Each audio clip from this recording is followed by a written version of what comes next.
How would you describe the working environment in Yemen for journalists at the moment?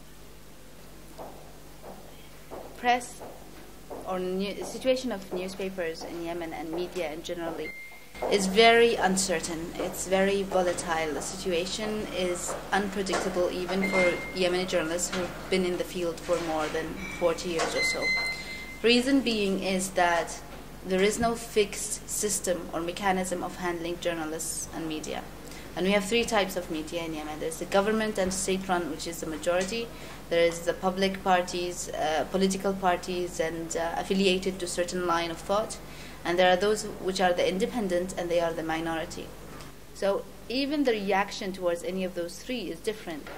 Now, that being said, many Yemeni journalists are always being attacked for the writings.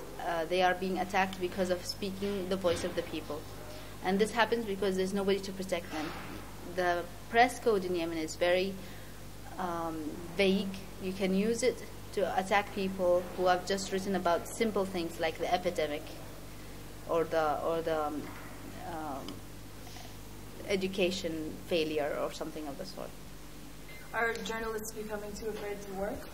No, it has never reached that point. Perhaps because the situation of press, I cannot say it has declined, because there have been times which were much worse, and journalists were killed in broad daylight.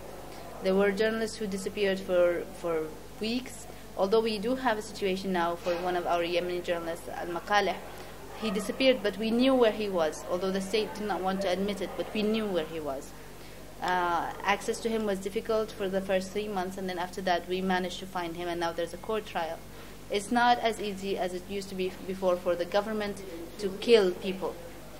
And so journalists are making use of this more flexibility, and they're pushing the envelope. Slowly they're trying to make their voice being heard. We've heard about the situation at Al newspaper. Are the journalists there still under siege?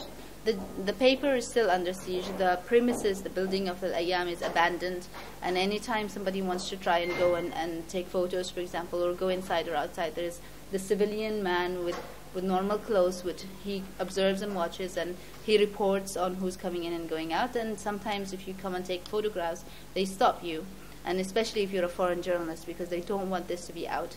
But the journalists themselves are not working anymore. They used to get half salaries, but now this is also in doubt, and they're trying to seek opportunities elsewhere, which means that it'll be difficult to revive Al-Ayyam again, although it's trying with its website. And what are the greatest difficulties facing your paper in its attempts to report? And have you had any problems with printing or distributing the Yemen Times? Thank God, since 2003 we've had our own press, printing press. So in a way that makes us independent, and we are relying on advertisements. And we got a lot of support from, let's say, the donor community, in the sense that they advertise with us. Our readership is also an intellectual readership. Anyway, we don't cause a riot in the street, so that doesn't give the government the concern that if we report on something, tomorrow there will be a demonstration. However, we've had problems with access to information more than anything else. It's become very difficult to report on something from all sides and to get the truth. And many times we just publish a story like biting our hands because we don't want this to run. It feels so unprofessional, it feels so less, but we can't complete it because we never get access. But we cannot not publish it, because otherwise what are we doing? And is there any difference between how the Yemen Times is treated as an English language newspaper compared to Arabic language newspapers? Yemen Times has had a way of immunity because it's an objective newspaper that's been there a long time, because it's in English, and I would dare to say that Yemen Times has gotten some of its immunity today because its editor-in-chief is a woman. Somehow it has helped that in a male-dominated, chauvinistic society, there comes Nadia Al-Saqqaf, who's a female editor-in-chief, and because she's a woman, they can't attack her or target her the way they used to do with men. So in a way, I think the paper has benefited from me being there, and I have benefited also from the paper, so it's kind of a mutual all-win situation.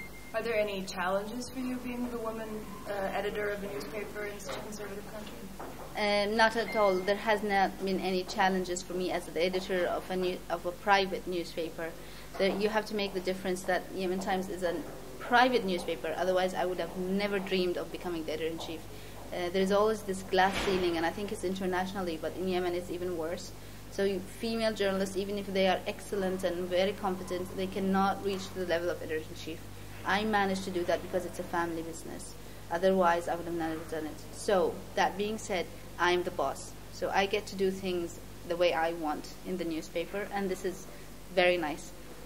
Outside the newspaper, other female journalists having a lot of problems getting their stories published.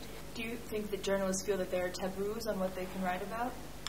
There are definitely certain taboos in the Yemeni press that we cannot approach. One of them, for example, is the Yemeni unity. And like, if you, politically speaking, if you can't just say that the unity is not existent, or it's a bad thing, or if you use certain words such as North occupation on the South, or exaggerated terminology of the sort, then you're definitely going in the bad books, and you have there are consequences. Other than the political taboos, there are some social taboos. There are things that, like, for example, gays and lesbians in the Yemeni society. There are things about religion, conversion, missionaries, even things that have to do with women and girls. We've had hate letters coming to the Yemen Times because we talked about rape in schools, we talked about early marriage, we talked about female genital mutilation, and such of the other social issues that are a taboo. And where do you see the media in Yemen headed for the future? There's only one way for the media to go, and that is forward. It's like you've come from the darkness to the light. It's not possible to stop the progress that's happening in the media. Only it makes journalists stronger and angrier, and they will keep pushing the boundaries. They will keep fighting ahead, because it's just not possible to undo the learning that has happened in the media field in Yemen.